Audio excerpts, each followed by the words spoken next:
Hello friends, welcome back to my channel Gyan Sankalp. तो friends, आज मैं आपके लिए मोस्ट इम्पॉर्टेंट प्रैक्टिस सेशन लेके आई हूँ जो आपके यूपी टीजीटी पीजीटी या किसी भी स्टेट के पीजीटी में काफ़ी आपको हेल्प करेगा। अगर आपका सब्जेक्ट पॉलिटिकल साइंस है तो इसमें सारे सब यूनिट से क्वेश्चन है। तो और इसका एक पार्ट मैंने डाल रखा है, इसमें मैं आपको 100 क्वेश्चन कराऊंगी आज। इसका एक पार्ट ऑलरेडी डल चुका है, अगर आपने उसे नहीं देखा तो आप उसे भी देख लीजिए।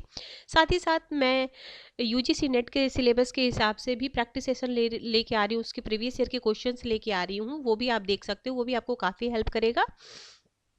तो स्टार्ट करते हैं। आज की क्लास का फर्स्ट क्वेश्चन है। और हाँ फ्रेंड्स, अगर आप पहली बार चैनल पे आए तो प्लीज़ चैनल को जरूर सब्सक्राइब कर लेना। सब्सक्राइब करने के बाद आप बेल आइकन को प्रेस करना ताकि जब भी मैं वीडियो डालूँ तो आपको नोटिफिकेशन मिल जाए। तो स्टार्ट करते हैं आज का क्लास। देखो, आज के क्लास का फर्स्ट क्वेश्चन है राजनीतिक विकास से अभिप्राय। तो राजनीतिक विकास से क्या, और मैं कुछ मैं ऑप्शन बताऊंगी, कुछ में सीधे मैं आंसर बताऊंगी ताकि मैं 100 क्वेश्चन आपको करा पाऊँ, क्योंकि मैं सोची एक साथ 100 क्वेश्चन कराने से क्या होता है ना, आप भी अपने आप को चेक कर पाओगे कि 100 क्वेश्चन में मुझे कितना आता है। इसलिए मैं जल्दी जल्दी आपको आंसर बताऊंगी, कुछ का देखूंगी जो क्वेश्चन रहेगा उसका 4 ऑप्शन भी बता दूंगी। देखो, राजनीतिक विकास से क्या अभिप्राय है। तो राजनीतिक विकास से अभिप्राय है राज्य के माध्यम से संपूर्ण समाज का विकास। ठीक है, अब इसमें संपूर्ण राज्य का विकास, राज्य के माध्यम से संपूर्ण समाज का विकास। ठीक है, ऑप्शन ये भी, ए भी आपको लगेगा, लेकिन जो अप्रोप्रिएट, जो सही, देखो अगर ऑब्जेक्ट एमसीक्यू क्वेश्चन में क्या होता है ना कि अप्रोप्रिएट आंसर दो भी सही होते हैं, लेकिन कौन ज़्यादा सही हो रहा आंसर। ठीक है, तो इसका हो जाएगा राज्य के माध्यम से। ऑब्वियसली राज्य के माध्यम से क्या होता है, समाज का ही विकास होता है, तो राज्य के माध्यम से संपूर्ण समाज का विकास। क्वेश्चन नंबर सेकंड, राजनीतिक शास्त्र का परंपरागत दृष्टिकोण मुख्यतः केंद्रित है। तो राजनीतिक शास्त्र का जो परंपरागत दृष्टिकोण है वो किससे मुख्यतः केंद्रित है। तो ये मुख्यतः आपका राज्य और सरकार। पहले क्या होता था ना, राजनीतिक परंपरागत दृष्टिकोण में सिर्फ राज्य और सरकार का अध्ययन किया जाता है। राजनीतिक इतिहास नहीं, राजनीतिक सांस्कृतिक नहीं, राजनीतिक व्यवस्था नहीं, ये सब आधुनिक में आ जाएगा। तो राज्य और सरकार का अध्ययन किया जाता था, परंपरागत दृष्टिकोण का मुख्य केंद्र बिंदु था। अगला क्वेश्चन नंबर थर्ड है, समकालीन राजनीतिक विज्ञान का स्वरूप अध्ययन पर केंद्रित है। जो समकालीन राजनीतिक विज्ञान है उसका स्वरूप किस पे केंद्रित है। जैसे पहला क्वेश्चन, पहला वाला मतलब सेकंड क्वेश्चन में क्या था, परंपरागत दृष्टिकोण का मुख्य केंद्र बिंदु क्या है, और दूसरा क्वेश्चन आ गया कि आधुनिक का क्या है। तो आधुनिक राजनीतिक विज्ञान का जो केंद्र बिंदु है वो है राजनीतिक संगठन, प्रक्रिया, राजनीतिक व्यवहार। खासकर राजनीतिक व्यवहार पे अब विशेष फोकस किया जाता है। सिर्फ राज्य और सरकार के अध्ययन के नहीं, अलग अलग स्टेट के, अलग अलग राज्य के राजनीतिक व्यवहार का भी अध्ययन किया जाता है। क्वेश्चन नंबर 4 है, संगठनात्मक संकट और जटिल परिवर्तन के सिद्धांत का संबंध है। तो संगठनात्मक संकट और जटिल परिवर्तन के सिद्धांत का संबंध है राजनीतिक आधुनिकीकरण से। जो संकट तो राजनीतिक आधुनिकीकरण से है। क्वेश्चन नंबर 5 है, समकालीन युग में प्रभुसत्ता की प्रवृत्ति है। तो समकालीन युग में प्रभुसत्ता की क्या प्रवृत्ति है। तो इसकी जो प्रवृत्ति है वो है आपका सापेक्ष। ठीक है, option number B is the right answer. निम्नलिखित में कौन से मैकाइवर के बहुलवादी प्रभुता के विषय में कौन सा एक ठीक है। मैकाइवर से रिलेटेड क्वेश्चन है। तो उनके अनुसार से राज्य अन्य संगठनों की तरह मात्र एक संगठन है। ठीक है, ऑप्शन नंबर डी। निम्नलिखित में से कौन सा कथन वास्तविक प्रभुसत्ता की सही प्रकृति का प्रतिपादक है। जो वास्तविक जो प्रतिपादक है वह है प्रभुसत्ता जिसका वास्तविक रूप से आदेश लोगों द्वारा माना जाता है। Option number C is the right answer. Question number 8 है, मार्क्सवादी के अनुसार राज्य एक, मार्क्सवादी के अनुसार राज्य एक क्या है। तो राज्य एक, मार्क्सवादी क्या मानते थे, राज्य एक मानव निर्मित संस्था है। ठीक है, और ये किस लिए, शोषण का यंत्र है। मानव निर्मित संस्था है, बुजुर्ग वर्ग के, ये शोषण का यंत्र उसको मानते थे राज्य को। राज्य के उद्भव के संबंध में हॉब्स लॉ रूसो में क्या सामान्य है। मतलब सामान्य क्या है हॉब्स लॉ को और ये हॉब्स, लॉक, रूसो, मैंने वेस्टर्न पॉलिटिकल थिंकर्स, मेरे प्लेलिस्ट आप चेक करना तो आपको मिल जाएगा वेस्टर्न पॉलिटिकल थॉट्स करके। उसमें मैंने सारे थिंकर जितने भी यूजीसी नेट में हमारे पॉलिटिकल साइंस में सारे को मैंने कवर कर किया है, आप उसे भी देख सकते हैं, जिससे आपका सारा जो थिंकर्स का जो थ्योरेटिकल पार्ट है वो कम हो जाएगा। और जो जब मैं एमसीक्यू प्रैक्टिस सेशन लेके आती हूँ तो साथ ही साथ आपका रिवीजन भी हो जाएगा। तो क्वेश्चन नंबर 9 का हो जाएगा आपको, राज्य व्यक्तियों द्वारा समझौते की देन है। ये लोग क्या मानते हैं? समझौते की देन है। निम्नलिखित में से कौन सा कथन सही है? ऑप्शन मैं इसका चारों बोलती हूँ, ठीक है। समाज की अपेक्षा राज्य की गतिविधियों का श्रेय कम है। समाज की अपेक्षा राज्य की गतिविधियों का क्षेत्र व्यापक है। समाज एवं राज्य की गतिविधियों का क्षेत्र समरूप है। टी है, राज्य तथा समाज गतिविधियों की तुलना में संभव नहीं है। तो इसका हो जाएगा राज्य की अपेक्षा, समाज की अपेक्षा राज्य की गतिविधियों का श्रेय कम है। Option number A. आधुनिक राष्ट्रीय राज्य प्रणाली के उत्थान की शुरुआत निम्नलिखित में से किसके बाद मानी जाती है? ठीक है, तो ये किसके बाद मानी जाती है? ये वेस्टफेलिया जो युद्ध हुआ था उसके बाद मानी जाती है। अगला, इसको 30 वर्षीय युद्ध भी बोलते हैं। ये यूजीसी नेट में पूछा गया ये क्वेश्चन है, मतलब मुझे ध्यान तो नहीं है, बट पिछले शायद 2018 वाला में हुआ था जो कैंसिल हुआ था उसमें, या इसमें मतलब किसी में इधर ही रिसेंट में ही पूछा गया है। तो ये इसको 30 वर्षीय क्रांति भी बोलते हैं। राज्य के उद्भव के देवीय सिद्धांत से अभिप्राय है। तो राज्य के देवीय उद्भव से ईश्वर द्वारा राज्य का निर्माण किया गया। देखो हर कोई, जैसे देवीय सिद्धांत, ईश्वर द्वारा समझौतावाद, क्या बोलते हैं कि समझौता का है। विकासवादी और ऐतिहासिकवादी सेम ही है, तो वो मानते हैं कि धीरे धीरे राज्य का विकास हुआ, अचानक राज्य नहीं बना, धीरे धीरे विकास के द्वारा राज्य का निर्माण हुआ है। मार्क्सवादी बोलते हैं ये लोगों ने अपने मन से, मानव निर्मित है, कृत्रिम नहीं है, मानव निर्मित, मतलब कृत्रिम है, मानव निर्मित है, प्राकृतिक नहीं है, राज्य कृत्रिम है। अगला है क्वेश्चन नंबर 13, निम्नलिखित संपत्ति के प्राकृतिक सिद्धांत का अभिप्राय है कि। तो प्रकृति के राज्य के उद्भव से पूर्व संपत्ति का अधिकार विद्यमान है। Option B is the right answer. Next question है क्वेश्चन नंबर 14, टी.एच. ग्रीन की राज्य की अवधारणा। तो टी.एच. ग्रीन ने जो राज्य की अवधारणा दिया था वो क्या था? वो राज्य एक लक्ष्य के लिए साधन है। क्या राज्य एक लक्ष्य के लिए साधन है? क्वेश्चन नंबर 15, फ्रांस की उद्घोषणा मानव अधिकार 1789 आधारित है। तो ये किस पे आधारित है? तो ये आपका आधारित है अधिकार के प्राकृतिक सिद्धांत से। Option number C. अगला है 16, अति व्यक्तिवाद का संबंध निम्नलिखित में से किससे है? अति व्यक्तिवाद, तो अति व्यक्तिवाद का जो संबंध है वो है अराजकतावाद से। अति व्यक्तिवाद बोला, व्यक्तिवाद नहीं बोला, व्यक्तिवाद हो जाता तो उदारवाद हो जाता। अति व्यक्तिवाद का संबंध किससे? अगला, अधिकार का आदर्शवादी सिद्धांत मनुष्य के, तो अधिकार का आदर्शवादी जो सिद्धांत है वो मनुष्य को नैतिक विकास पर बल देता है। Option number D. अगला है, न्याय का निवारण सिद्धांत निम्नलिखित में से किस सिद्धांत पर आधारित है? तो न्याय का जो निवारक सिद्धांत है वो कठोर एवं चेतावनी युक्त सजा देना ताकि जुर्म को रोका जा सके। Option number B. अगला, प्रतिकारी न्याय सिद्धांत निम्नलिखित में से किस एक पर आधारित है? तो प्रतिकारी न्याय सिद्धांत जो है वो आपका प्रतिशोध के सिद्धांत पर आधारित है। Option number B is the right answer. Next question है, सकारात्मक उदारवाद में बताया गया है। तो सकारात्मक उदारवाद में क्या बताया गया है? उसमें बताया गया है व्यक्ति तथा समाज दोनों समान रूप से महत्वपूर्ण है। Option C is the right answer. अगला है, फेमिनिज्म ने मार्क्सवाद से ग्रहण किया। तो फेमिनिज्म जो है मार्क्सवाद से क्या ग्रहण किया है? तो उत्पादन के साधनों का सामूहिक अधिकार। अगला है, निम्नलिखित में से राज्य के उद्भव के लिए कौन सा उदारवादी सिद्धांत है? तो उद्भव के लिए कौन सा उदारवादी सिद्धांत है? तो वो है आपका ऑप्शन नंबर बी, विकासवादी सिद्धांत। इसी को ऐतिहासिकवादी सिद्धांत भी बोलते हैं, ये भी ध्यान रखना। अगला है, संपत्ति के व्यक्तिवादी सिद्धांत से अभिप्राय है। तो संपत्ति के व्यक्तिवादी सिद्धांत, व्यक्ति को जितनी भी संपत्ति वो चाहे अर्जित करने की छूट होनी चाहिए। Option number B.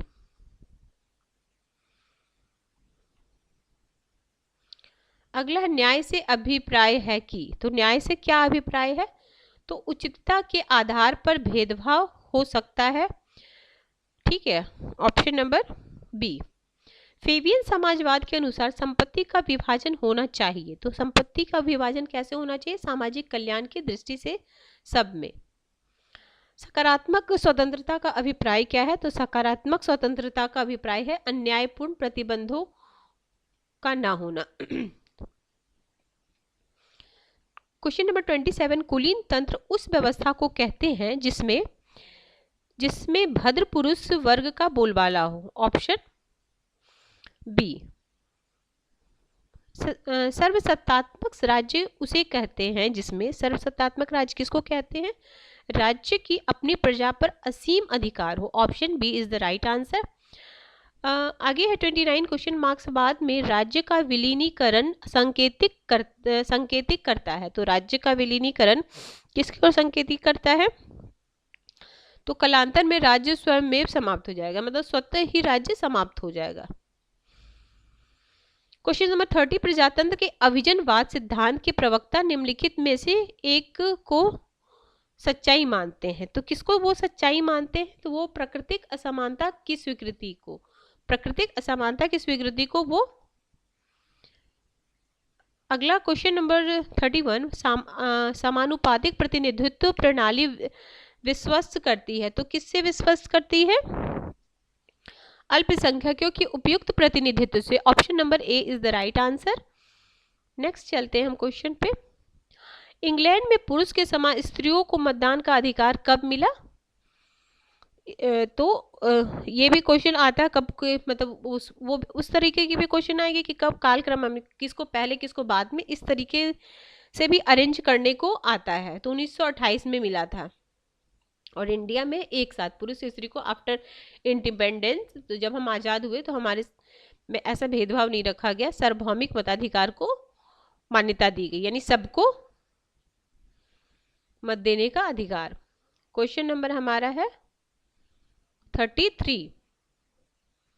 तो 33 है, लुसियन पाई ने राजनीतिक विकास के समानता, सामर्थ्य तथा विशिष्टीकरण दृष्टिकोण को अपनी किस पुस्तक में चर्चित किया? ये काफी इंपॉर्टेंट क्वेश्चन है।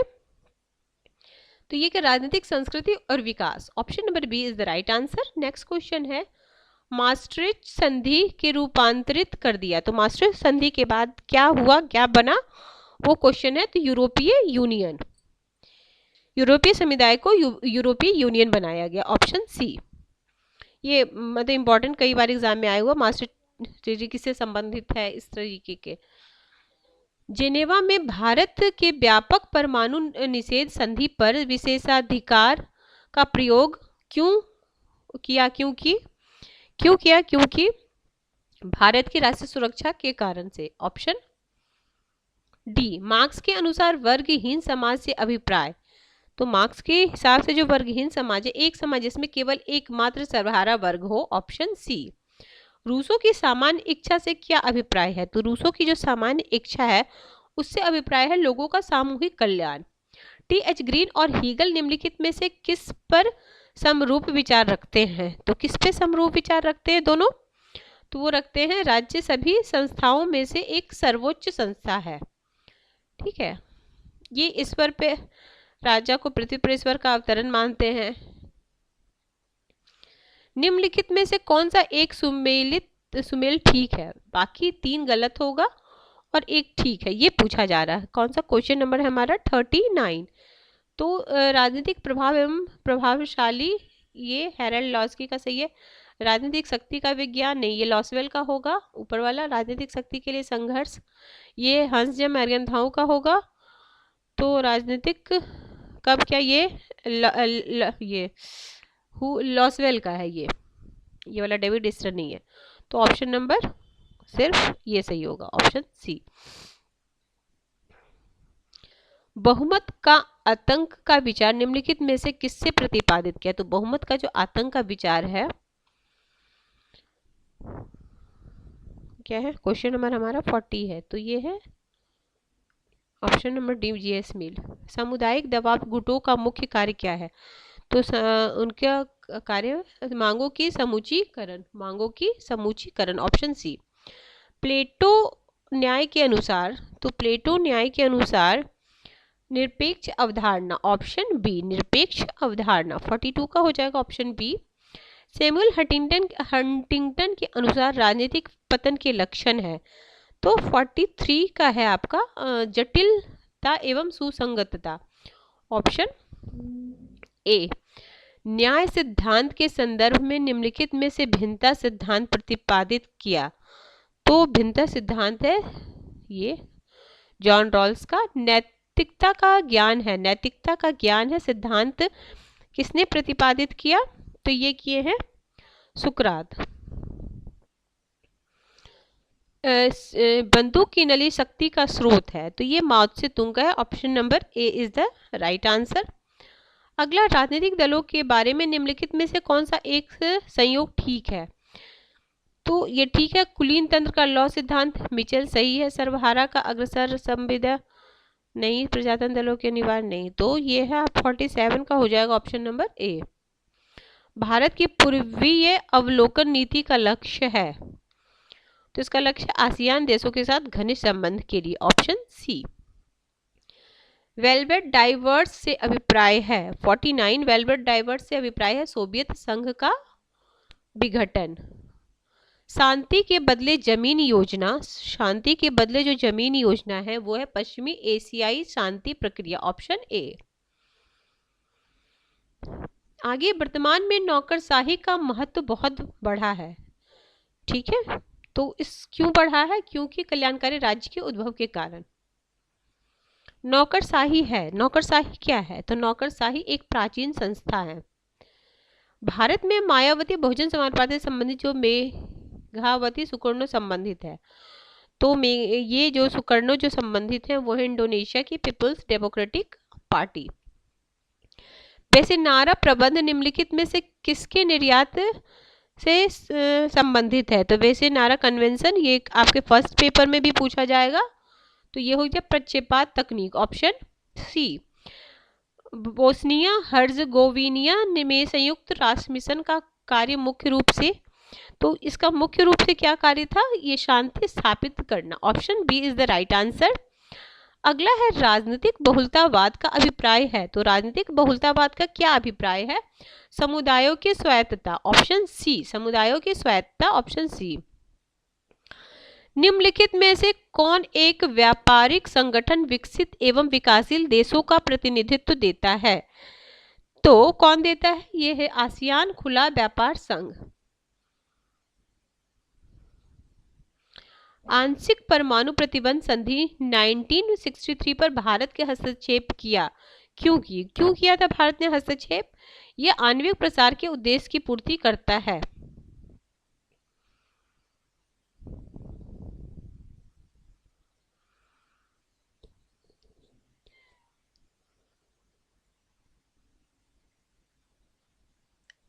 फिर अफ्रीकी एवं एशिया, और ये जो मैंने आईआर का भी क्लास ले रखा है, आप प्लेलिस्ट चेक कर सकते हो आईआर का, मैंने क्या राजेश मिश्रा की बुक से करा रखी है, अगर आप वो देखना चाहते हो, अगर आईआर का कुछ पार्ट आपके लिए टफ लगता है तो आप वो देख सकते हो, जितनी भी ये परमाणु से रिलेटेड जितनी भी संधियाँ हुई हैं वो सारा मैंने कवर कराया है। अफ्रीका एवं एशिया देशों में प्रचलित संघात्मक प्रणाली की लाक्षणिकता पूर्ण है, तो ये है आपका वास्तविक संघ। आगे है आपका 60 मेडिसन सेंस वर्डर्स एक है, क्या है ये, दबाव गुट। संयुक्त राष्ट्र संघ का कौन सा पदासीन सेक्रेटरी जनरल एक हवाई हादसे में मारा गया, तो कौन हवाई हादसे में मारे गए थे, डैग हैमरस्कोल्ड। और ये मैंने आपको शॉर्ट्स के थ्रू दे रखा, क्योंकि अभी यूजीसी नेट में खासकर कालक्रम में पूछा जाता है, तो अगर यूजीसी नेट में पूछा जा रहा है इस तरह के क्वेश्चन काफ़ी कालक्रमानुसार, तो आप ये अंदाजा लगा सकते हो कि आपके पीजीटी में भी इस तरह के क्वेश्चन आएंगे। तो आप जितने भी मेन हैं, जैसे राष्ट्रपति, उपराष्ट्रपति, संयुक्त राष्ट्र संघ के, WTO के जो चेयरमैन होते हैं, तो सबको मैं सबको शॉर्ट्स के थ्रू डाल दूंगी, उसको आप कालक्रमानुसार याद रखना, क्योंकि जो सब तो नहीं लेकिन स्टार्टिंग के और लास्ट वाला वो याद रखोगे ना, तो आप जो कालक्रमानुसार आता है तो एक स्टार्टिंग वाला देता है, एक आध बीच वाला देगा, फिर लास्ट वाला देगा, तो अगर आप स्टार्टिंग और लास्ट वाला भी कर लोगे तो अरेंज आप कर सकते हो। लॉर्ड लिटन के काल में देसी भाषा प्रेस अधिनियम पारित किया गया था, उसका क्या उद्देश्य था? तो उसका उद्देश्य था देसी भाषी प्रेस पर अंकुश लगाना। जलियांवाला बाग के नरसंहार की भूमिका स्वरूप तुरंत क्या हुआ था? तो रॉलेट एक्ट पास हुआ था 1919 में, नो अपील नो दिल, जिसको काला कानून भी कहते थे। शुरू में एओ ह्यूम का कांग्रेस बनाने का क्या लक्ष्य था? तो कांग्रेस बनाने का लक्ष्य था एक राजनीतिक संगठन। ऑप्शन ए, बाल गंगाधर तिलक निम्नलिखित में से किस एक पर विश्वास नहीं रखते थे? तो बाल गंगाधर तिलक किस पे विश्वास नहीं रखते थे? भारत के राजनीतिक दिवालियापन पे। Option D. भारत में पहली बार प्रातिनिधिक संस्थाएं शुरू की गई थी, तो भारत में कब की गई थी? और ये जो इंडियन कॉन्स्टिट्यूशन का जो पार्ट है वो मैं आपको यूथ पब्लिकेशन के एग्जाम पॉइंटर से कंप्लीट करा रही हूँ। उसके काफ़ी सारे पार्ट्स ऑलरेडी मेरे चैनल पे अपलोड कर रखा है। हर वीडियो 10 से 15-20 मिनट मैक्सिमम है, तो वो आप देख सकते हो, उससे आपका कंप्लीट रिवीजन हो सकता है। तो अगर आप देखना चाहो तो आप प्लेलिस्ट को चेक करना, उसमें मतलब यूथ पब्लिकेशन एग्जाम पॉइंटर करके है, तो आप उसको फॉलो कर सकते हो। प्रांतीय विधानसभाओं में सुरक्षित स्थान हरिजनों के लिए पुनः समझौता, तो ये है आपका सी, सुरक्षित संस्थानों की संख्या को बढ़ाना। गांव का गणतंत्र गांधी जी के लिए कल्पित किया, तो 68 का डी, एक स्वतंत्र इकाई। आगे, महात्मा गांधी के समाजवादी धारणा अधिकतम निकट है, तो महात्मा गांधी का जो है वो अधिकतम किससे निकट है? फेबियन समाजवाद से। Option B.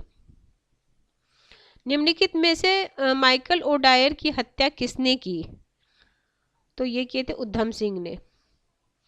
भारत में प्रशासकीय कानून को कानूनी ढांचे से अलग शाखा के रूप में मान्यता मिली, तो 71 का है आपका ए, 19वीं सदी के आखिरी वर्षों में। भारतीय संविधान के अंतर्गत राज्यों की सीमाओं में क्षेत्रीय परिवर्तन किए जा सकते हैं, तो 72 का है आपका ऑप्शन नंबर सी, संसद के विधेयक द्वारा। भारत में चुनाव की प्रक्रिया के संबंध में विस्तार से बताया गया है, तो विस्तार से बताया गया संसदीय कानून द्वारा। भारत में चुनाव आयोग, तो भारत में जो चुनाव आयोग है आंशिक न्यायिक अनिवार्यता कार्यकारी संगठन। Option C. भारत में राजनीतिक अलग क्षेत्रीय दल के रूप में अच्छी मान्यता मिल सकती है, वह विश्वास है, तो वो है आपका 75 का डी, एक प्रांत में 4% पैदमत। भारत में लोकसभा एवं राज्यसभा के विरोधी नेताओं को सरकारी मान्यता दी जाती है क्योंकि कानूनी उपबंध है। भारत में पंचायत राज की संस्थाओं की कल्पना का अभिप्राय है,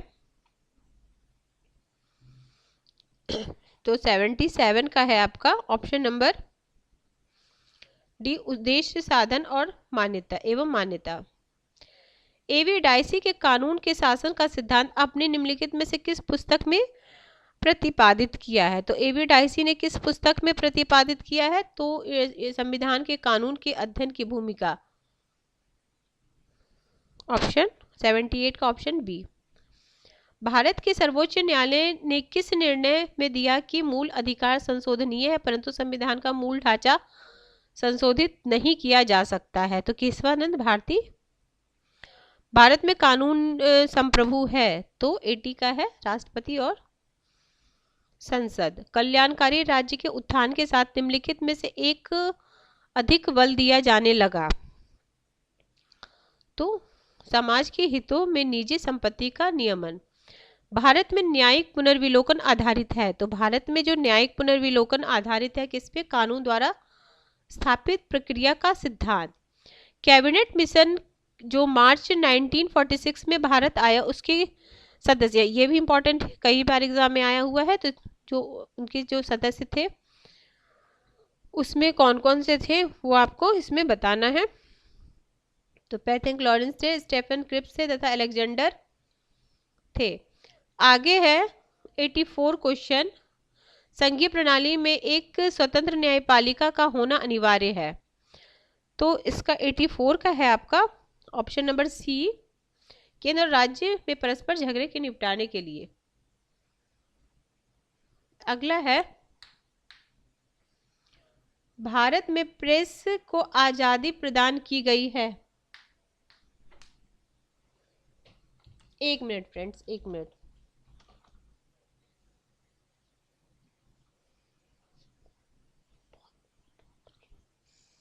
हाँ 85 क्वेश्चन। हाँ, भारत में प्रेस की आज़ादी प्रदान की गई है। तो भारत में प्रेस की जो आज़ादी प्रदान की गई है, विचारों की अभिव्यक्ति की स्वतंत्रता के अधिकारों में निहित। ऑप्शन बी, यदि सरकार निरंतर रूप से लोकमत का निषेध करता है तो, अगर करता है तो क्या होगा, तो इससे देश की एकता और अखंडता खतरे में पड़ जाएगी। ऑप्शन डी, प्रेस लोकमत का बहुमत प्रभावशाली साधन बन सकता है। तो बन सकता है, यह स्वतंत्र एवं निष्पक्ष है।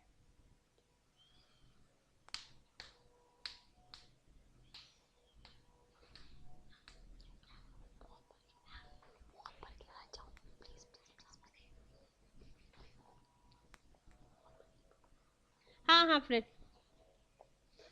देखो क्वेश्चन नंबर 87 हो गया। 88, स्थानीय सरकार नाम की संस्थाएं होती है। तो 88 का है आपका ऑप्शन नंबर ए, केवल प्रजातांत्रिक देशों में स्थानीय सरकार का नाम संस्थाएं होती है।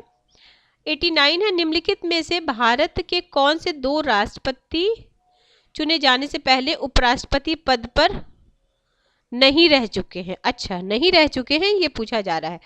तो यानी 3 जो इसमें ऑप्शन होगा वो रह चुके होंगे। तो नीलम संजय रेड्डी और फरूक अली अहमद। जाकिर हुसैन रहे हैं, बीबी गिरी रहे, राधा कृष्ण रहे, जाकिर हुसैन रहे, बीबी गिरी और फखरुद्दीन। तो ये ऑप्शन हो जाएगा इसमें से, ये बीबी गिरी रहे थे उपराष्ट्रपति। तो option C is the right answer. भारत में बजट में कर प्रस्ताव निम्नलिखित में से किसमें निहित है। तो 90 का होगा ऑप्शन नंबर बी, वित्तीय विधेयक। 91 है, भारत में कानून के प्रशासन से निम्नलिखित में से किसके अपवाद हैं। तो ये भारत के राष्ट्रपति एवं राज्य के राज्यपाल को। Option A. अगला है, भारत के संविधान का निम्नलिखित में से कौन सा भाग संविधान की आत्मा माना जाता है। ये प्रस्तावना, देखो 2 क्वेश्चन इसमें मैंने पहले भी आपको बताया। अगर पूछे भीमराव अंबेडकर के हिसाब से भारत के संविधान की आत्मा को कौन होगी, तो वो होगा आर्टिकल 32। और अगर ऐसे जनरल पूछे कि संविधान की आत्मा कौन कहलाता है, तो वो प्रस्तावना, क्योंकि प्रस्तावना में पूरा निचोड़ है हमारे संविधान का, जो उद्देश्य है, जो उसकी वो है, तो सारा कुछ है, तो उसी को संविधान की आत्मा कहा जाता है। ठीक है। भारतीय संसद में एक समिति प्रणाली शुरू की गई थी 1 अप्रैल 1993 को, किसके अनुमोदन पर। तो 93 हो जाएगा आपका ऑप्शन ए, सदन की विनिमय समिति के अनुमोदन पे। 94 क्वेश्चन, राज्य के संदर्भ में निम्नलिखित कौन सा संयोजकता ठीक है। तो राज्य कौन सा संयोजकता ठीक है। राज्य एक धर्मनिरपेक्ष राज्य व्यवस्था है, आधुनिक। भारत में संघात्मक प्रणाली का निम्नलिखित में से उद्भव हुआ है।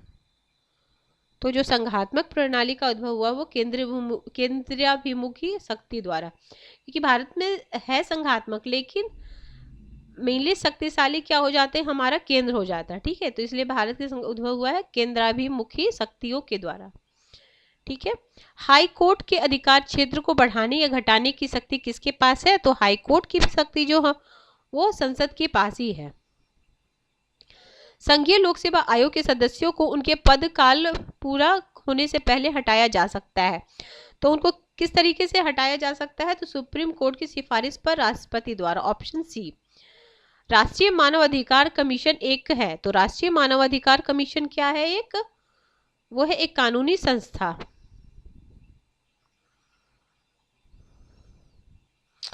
अगला है स्थगन प्रस्ताव पर जब बहस हो रही है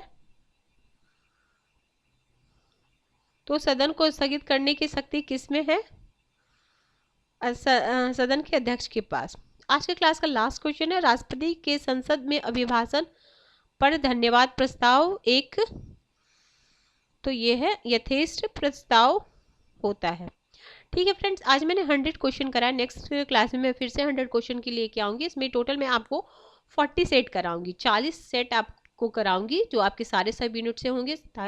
और साथ ही साथ मैं अलग अलग पार्ट के क्वेश्चन भी लेके आ रही हूँ। साथ ही मैं हिस्ट्री की भी क्लासेस लेके आ रही हूँ जो आपको टीजीटी और पीजीटी में आपके सब्जेक्ट में काफ़ी हेल्प करेगा। तो फ्रेंड्स, अगर आपको किसी वजह से चैनल हेल्प कर रहा है तो प्लीज़ ज़रूर चैनल को सब्सक्राइब करें, और सब्सक्राइब करें तो बेल आइकन को भी ज़रूर प्रेस करें ताकि जब भी मैं वीडियो डालूँ तो आपको नोटिफिकेशन मिल जाए। तो ठीक है फ्रेंड्स, हम मिलते हैं नेक्स्ट वीडियो में। Till then bye bye.